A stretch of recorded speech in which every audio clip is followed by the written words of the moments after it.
गलती लोग ये करते हैं कि उसमें फेक डॉक्यूमेंट जो है वो अटैच करते हैं और लोगों के माइंड में एक चीज़ है कि सिर्फ बैंक बैलेंस हो तो इसकी बेस पे आपको वीज़ा मिलता है। इनविटेशन लेटर्स होते हैं ये बहुत सारे जो हैं वो फेक लगा देते हैं। बहुत बार ऐसे होता है कि क्लाइंट खुद से डिमांड कर रहा होता है कि आप एक बैंक स्टेटमेंट अरेंज करें।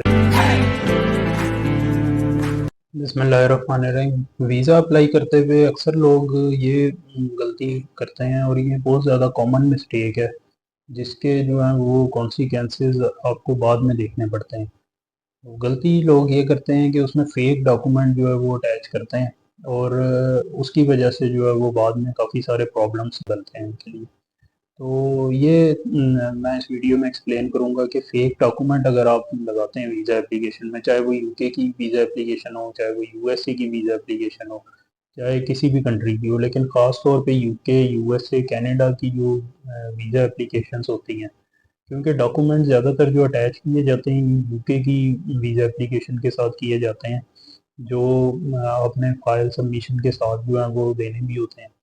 तो ये जो है ये इसलिए ख़ास तौर पे मैं यूके की एप्लीकेशन जो है इसके बारे में बात करूँगा।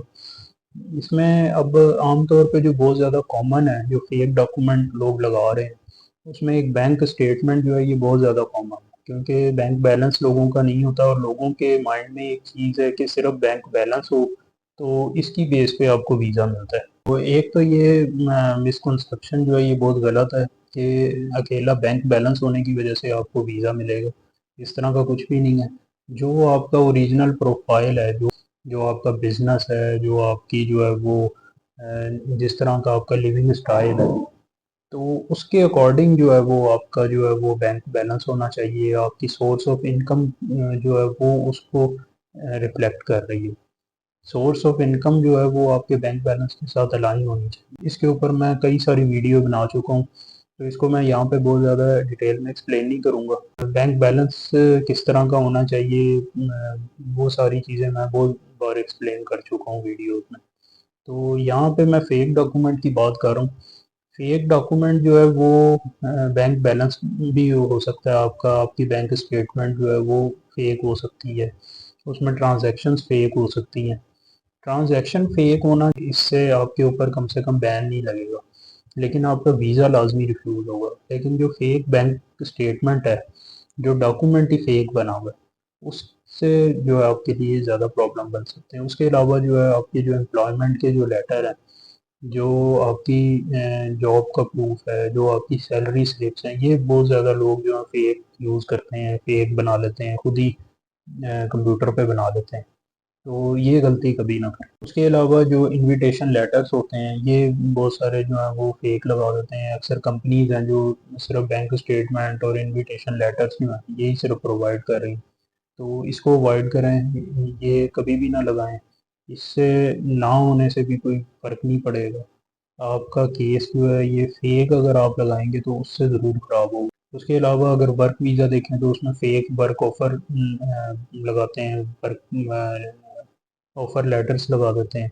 तो इनको भी अवॉइड करें, ये ख़ास तौर पे जो वर्क वीज़ा अप्लाई कर रहे हो। ये जो डॉक्यूमेंट लगाते हैं साथ, ये इसमें काफ़ी सारे डॉक्यूमेंट्स ऐसे होते हैं जो क्लाइंट के नॉलेज में होते हैं और बहुत बार ऐसे होता है कि क्लाइंट खुद से डिमांड कर रहा होता है कि आप एक बैंक स्टेटमेंट अरेंज करें, आप एक जो है वो सैलरी स्लिप अरेंज कर लें, आप एक इनविटेशन अरेंज कर लें। तो जो प्रोफेशनल इमिग्रेशन लॉयर्स होते हैं वो कभी भी ना आपको इस चीज़ का मशवरा देंगे, ना वो ये चीज़ें कभी भी फेक बनाएंगे, ना जो है वो कहीं से बनी हुई लगाएंगे। उसकी वजह ये है कि उन्हें इसके कॉन्सिक्वेंसेस का पता होता है, उन्हें पता होता है इससे क्या आपके लिए प्रॉब्लम बन सकते हैं। तो इस वजह से वो हमेशा इस चीज़ को अवॉइड करेंगे। और बहुत सारे ऐसे डॉक्यूमेंट होते हैं जो क्लाइंट के नॉलेज में नहीं होते और एजेंट्स या कंसल्टेंट जो होते हैं वो खुद से वो डॉक्यूमेंट जो है वो अटैच कर देते हैं। फॉर एग्जांपल इनविटेशन है, उनसे जो है वो रियल इनविटेशन की बात की लेकिन उधर से फेक इनविटेशन लेटर लगा दिया। इसी तरह जो है वर्क ऑफर है वो फेक वर्क ऑफर लगा दी जिसका क्लाइंट को नॉलेज ही नहीं है। तो लेकिन उसके कॉन्सिक्वेंसेस जो हैं, उसके जो एंड रिजल्ट हैं, वो क्लाइंट को जो है वो भुगतने पड़ेंगे।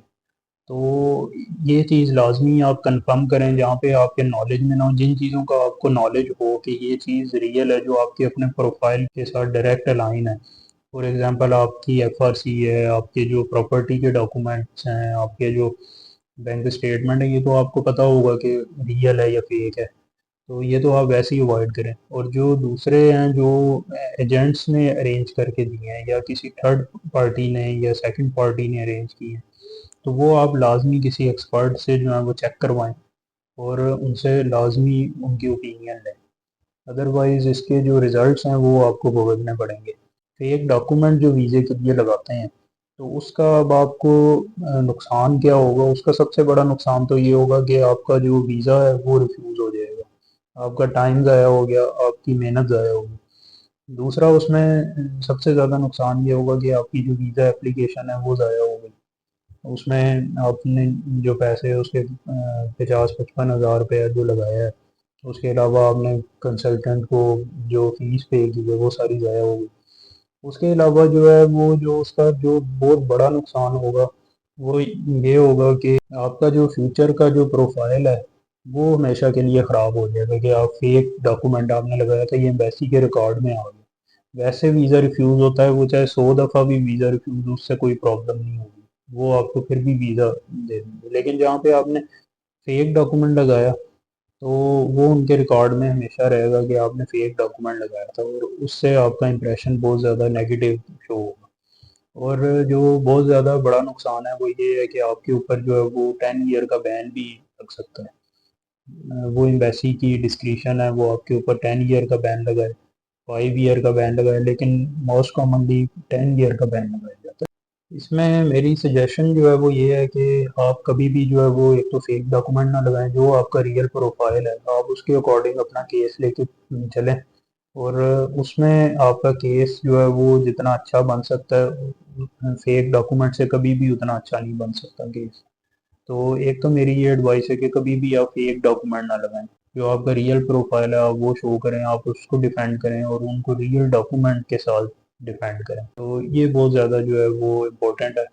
तो अगर आप इस तरीके से अपना केस तैयार करेंगे तो इसमें जो है अगर आपका वीज़ा रिफ्यूज़ भी होता है, कम से कम आपके ऊपर जो वो बैन नहीं लगेगा, आपका प्रोफाइल नहीं ख़राब होगा, कल को आप उसे इम्प्रूव कर सकते हैं। और अगर आप रियल प्रोफाइल को डिफेंड करेंगे तो उसमें ज़्यादा चांसेस होते हैं कि आपको वीज़ा दे दिया जाता है।